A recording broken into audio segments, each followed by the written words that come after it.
Welcome everyone. So in this video, I'm going to introduce the Principles of Microeconomics course based around the Stevenson Wolfers text.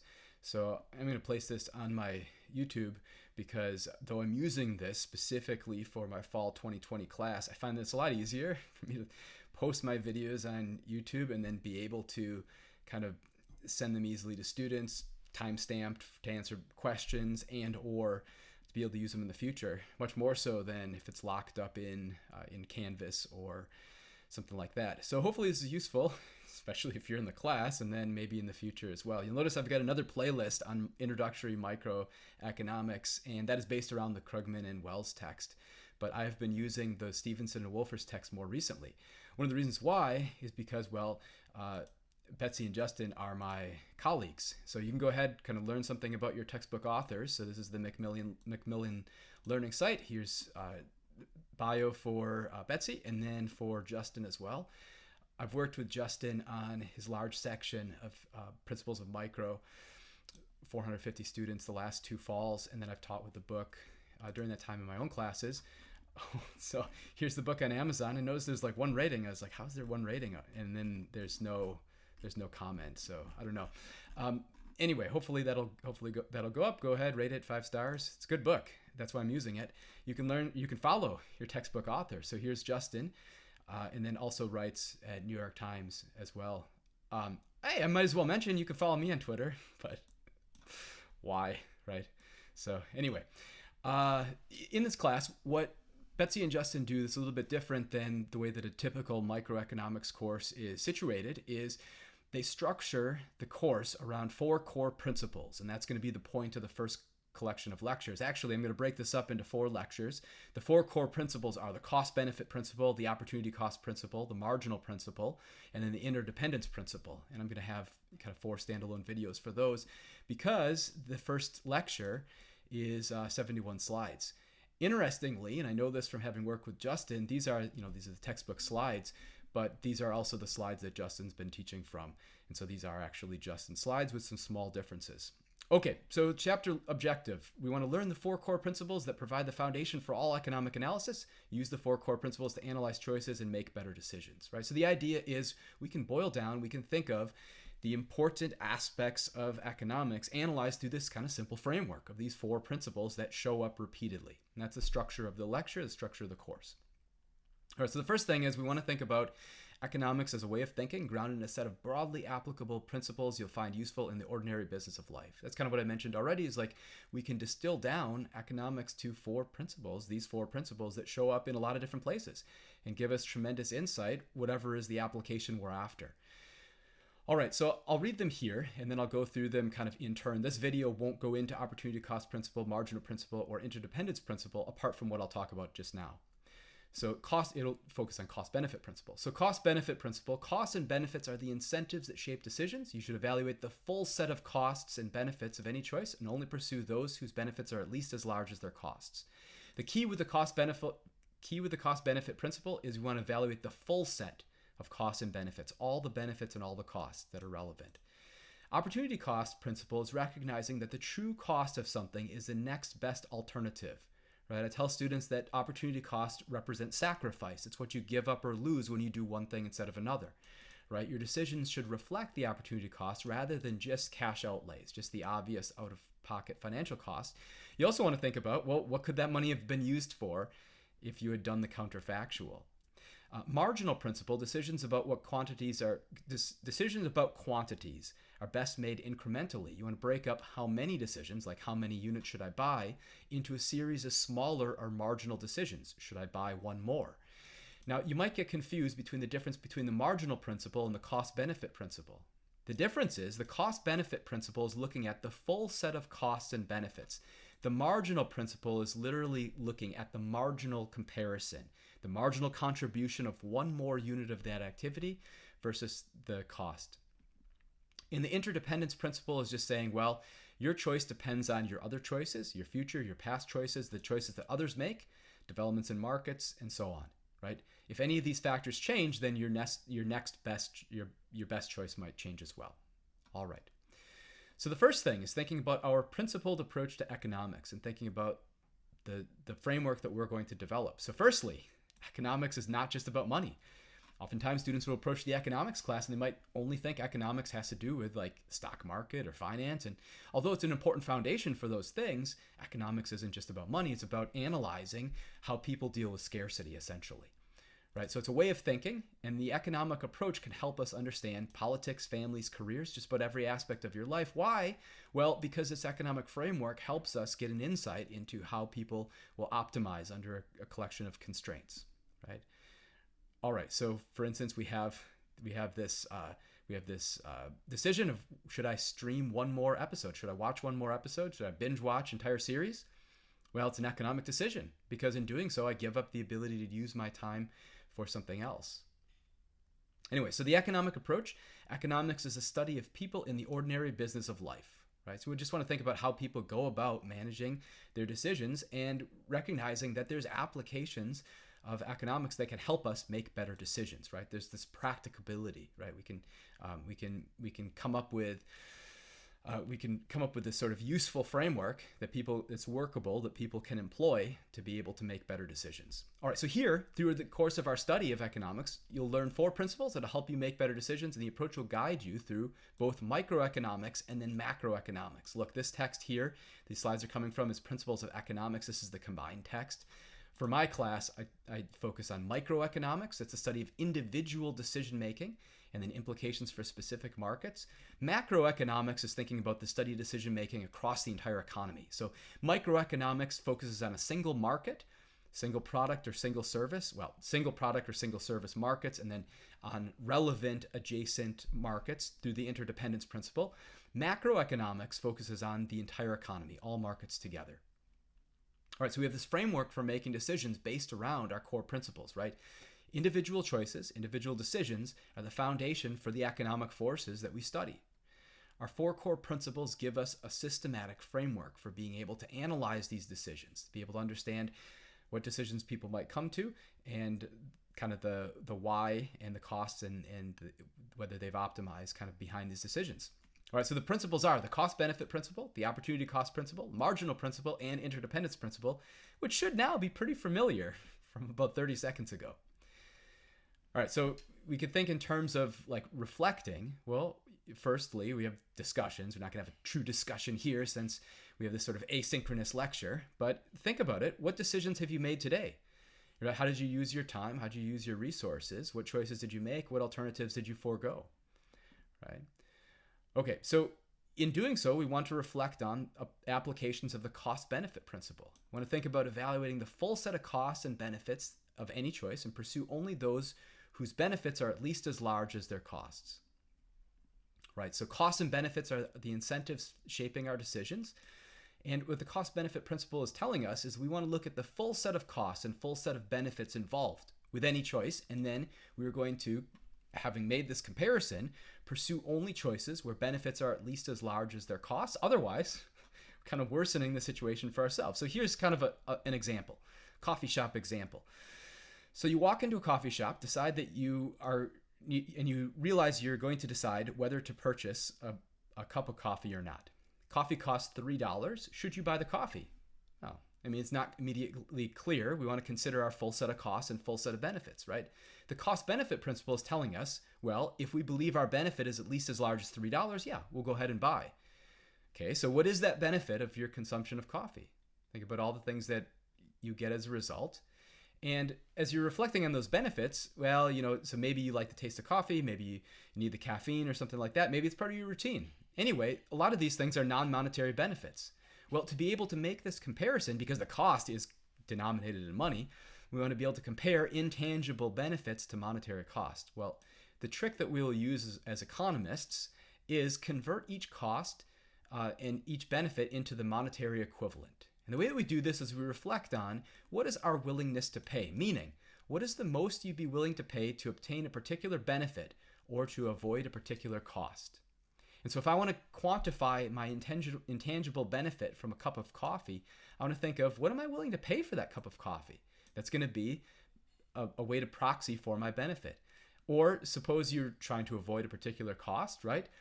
What's my willingness to pay to avoid getting wet if it's raining outside, right? And so you think about like how much it's worth it to me to not get wet, and if it's worth if the price of an umbrella is less than whatever is that amount, I buy the umbrella, for instance. Anyway, quantifying costs and benefits. Continuing on with our example, my willingness to pay is how much I value the good.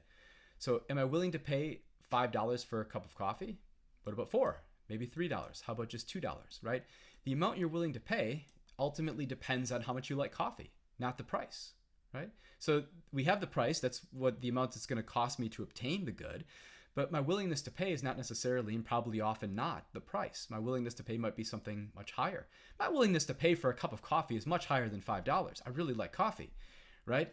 Now, that doesn't mean that necessarily I'm going to be very excited about walking into the coffee shop and having to pay $20 for a cup of coffee. But if that was the price of coffee, I'd probably still get coffee. Maybe I'd be able to, purchase it and then make it at home. But one way or the other, I'm going to want to spend money on coffee. Probably cut back in other places if it was $20 a cup of coffee. All right, so suppose you're willing to pay up to $4 for a cup of coffee.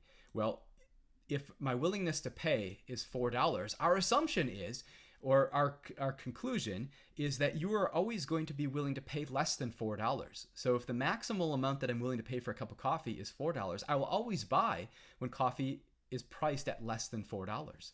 So now we apply our cost-benefit principle. The cost of the cup of coffee is $3. The benefit is $4. Benefit's greater than the cost. You'd purchase the coffee, and you'd receive $1 worth of economic surplus, right? Surplus to the buyers. We'll call that consumer surplus later on. All right, so think about something that you purchased today, or yesterday, or this week. What was the cost? Using your willingness to pay, what was its benefit? Hopefully the benefit exceed the cost, right? Did you correctly apply the cost-benefit principle? Did you buy something that you valued higher than the price? Hopefully.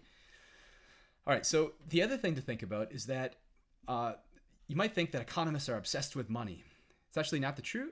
It's actually not true. Economists use money as a measuring stick, right? And so money is just a common measuring stick that allows us to compare a wide variety of costs and benefits. It lets us take into account a wide variety of non-financial issues like satisfaction or time by using this proxy of willingness to pay for whatever is this non-financial, what is this non-financial concept. All right, so now we're approaching the concept of economic surplus that I mentioned a second ago. I said your benefit was $4, the cost was $3, you got $1 worth of economic surplus.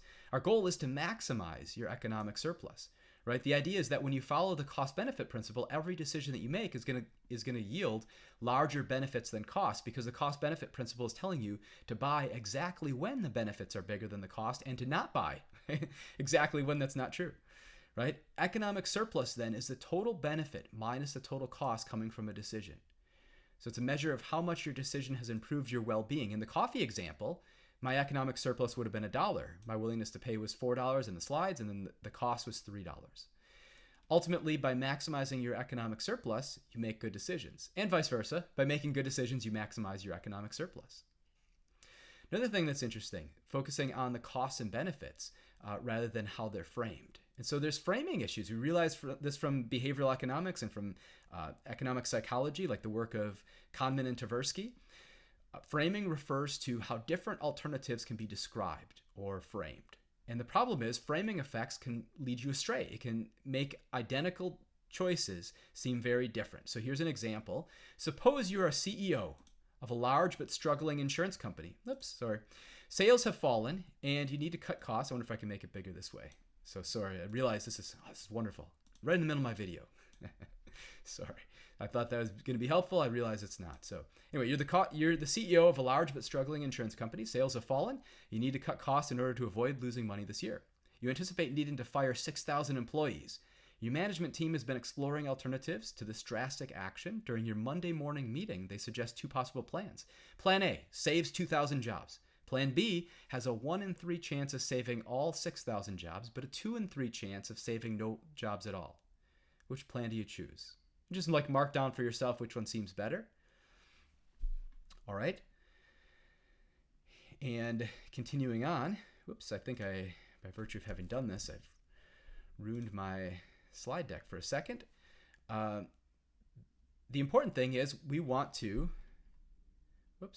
Yeah, we want to focus on the costs and benefits, not how they're framed. So suppose we have Monday's alternative, plan A. You could save 2,000 jobs. The cost is, well, you'd lose 4,000 jobs.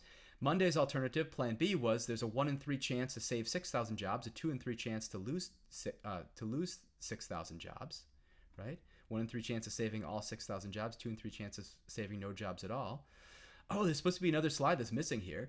The other one was Tuesday's alternative. You could save, you could lose 4,000 jobs for sure, or you could, or you have a 1 in 3 chance of saving 6,000 jobs. So the way that this is, so sorry.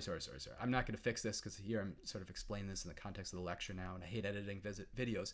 So there's supposed to be another, if you read the text, there's supposed to be another slide that gives us, it's like this, but it's for Tuesday, right?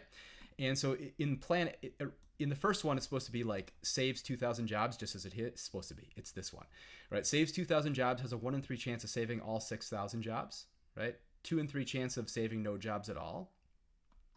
The other one is framed oppositely, where you'll lose 4,000 jobs for sure, but there's a 1 in 3 chance of saving 6,000 jobs. So look where these asterisks are, right? Okay. So what's the issue? You could, so the asterisks are, what happened? Yeah. So the way that it's framed is supposed to be save 2,000, 1 in 3 chance that you save 6,000 jobs, and then the Tuesday's framing is lose 4,000 jobs or a 2 in 3 chance to lose 6,000 jobs.